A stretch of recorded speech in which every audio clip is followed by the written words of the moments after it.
नमस्कार साथियों, मैं सुदीप वाजपेयी, पूर्व प्राचार्य नवोदय और केंद्रीय विद्यालय की शाखाओं जेएनयू, आईआईटी और एनसीईआरटी दिल्ली आपका अपने इस चैनल में स्वागत करता हूं। साथियों, आज का टॉपिक हमारे कुछ दर्शकों की डिमांड पे है कि what are the tips to control tantrums in our child.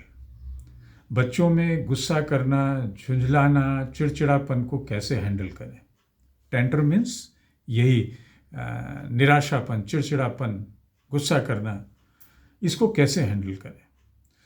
तो इसको हैंडल करने का रास्ता बहुत ही साइकोलॉजिकल रास्ता है, ना कि एक जो जनरल रास्ता है, इंडियन रास्ता है कि अगर बच्चा गुस्सा कर रहा है, चिड़चिड़ा रहा है तो फिजिकल मेथड यूज़ करिए, दो चपाट लगाइए और ठीक हो जाएगा। तो ये सब नहीं करना है, रादर उसकी इमोशंस को समझना है, उसको हेल्प करना है कैसे अपने इमोशन को कंट्रोल करे। और फिर भी अगर नहीं होता है तो फिर एक प्रोफेशनल्स रास्ता अंतिम रास्ता बचता है। तो आइए कुछ टिप्स पे बात करते हैं।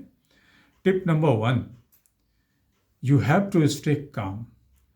जब बच्चा टेंट्रम्स जोन में है, अपने गुस्से के जोन में है, तो आपको अपने इमोशंस को चेक करना है, कंट्रोल में रखना है और एक मॉडल काम बिहेवियर शो करना है। बिल्कुल शांत रहना है, उखड़ने दो जितना बच्चा उखड़ रहा है।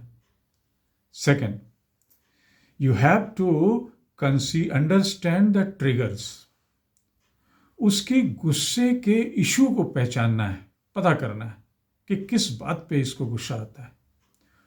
उस इशू को जब आपने ट्रिगर आउट कर लिया है तो उसको in future course of action आने नहीं देना है, अवॉइड करना है। तीसरी चीज, you have to make a clear and constant rule.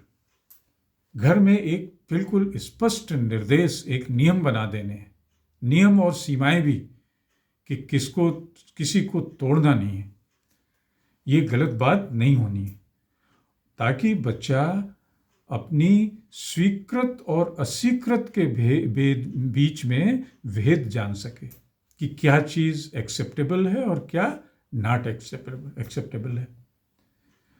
चौथी चीज़, you have to use effective communication system.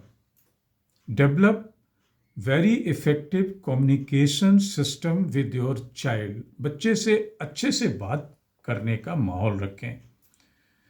ऐसा माहौल रखें कि बच्चा अपनी फीलिंग्स को आपको वर्बली बता सके, और ऐसा माहौल रखें कि आप उसकी फीलिंग्स को ध्यान दे के सुने भी। Point number 6, you have to use distraction technique. जब ऐसा घटनाएं घटित हो रही हैं तो क्या करते हैं, बच्चे को डिस्ट्रैक्ट करते हैं, भटकाते हैं उस पॉइंट से, उसको डाइवर्ट करते हैं। Divert is attention to something else. To introduce, we try to introduce new activities. अच्छा, ये काम करते हैं, फिर इसको बात करेंगे। In order to shift the focus from tantrums to other activity.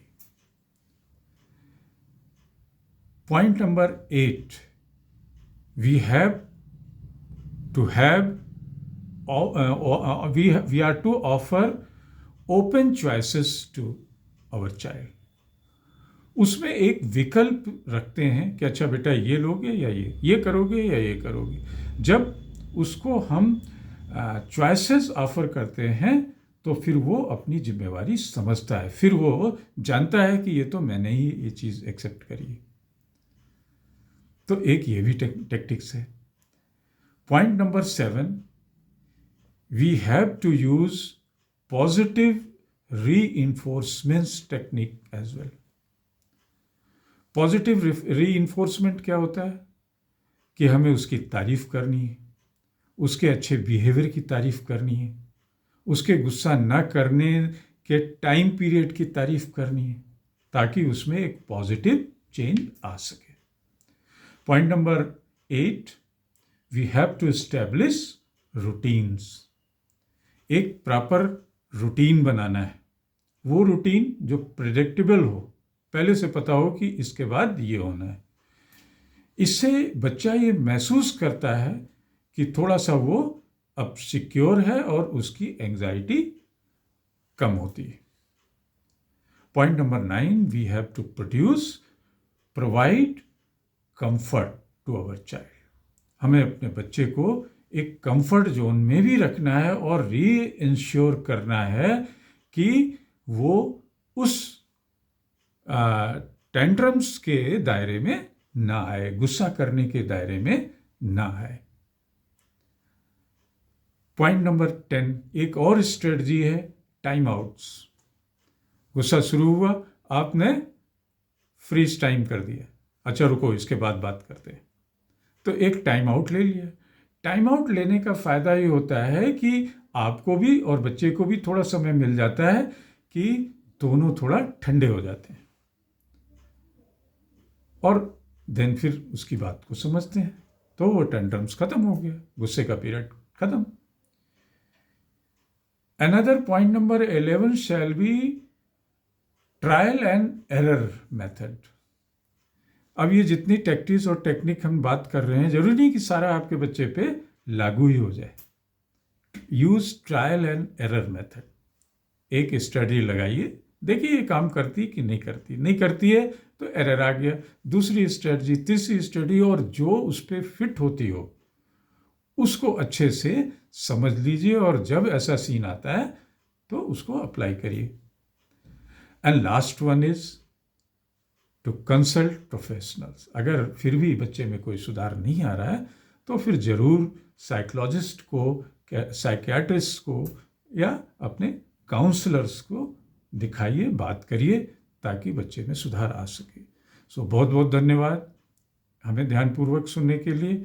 और हम आपको याद दिला दें कि अगर आपने हमारे चैनल को सब्सक्राइब और शेयर नहीं किया है तो ज़रूर कर दें।